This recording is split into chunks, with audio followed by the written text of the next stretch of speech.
রিয়াদ ভাই বাংলাদেশের জন্য অনেক দিন সার্ভিস দিয়েছে এবং আমরা জানি রিয়াদ ভাই কতটা কন্ট্রিবিউট ছিল বাংলাদেশ টিমের জন্য এবং তিনি খারাপ সময় বাংলাদেশকে অনেক ম্যাচ জিতিয়েছেন আমরা দেখেছি। আমি নিজেও তার সাথে ব্যাটিং করেছি, এনজয় করেছি। অবশ্যই এরকম একজন প্লেয়ারকে বাংলাদেশ সবাই মিস করবে।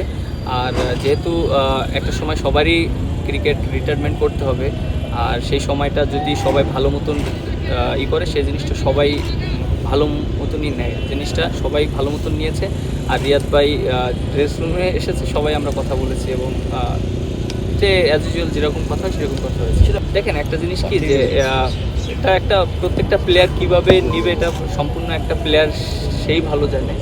আর জিনিসটা লিজেন্ড প্লেয়াররা মাঠ থেকে নিলে অবশ্যই এই জিনিসটা ভালো হয়, বাট তারপরে এন্ড অফ দ্য ডে এটা সবার নিজের পার্সোনাল ডিসিশন যে সে কীভাবে এই জিনিসটাকে নিতে চায়। স্যান্ডেলিনা সো রূপচর্চায় আভিজাত্য।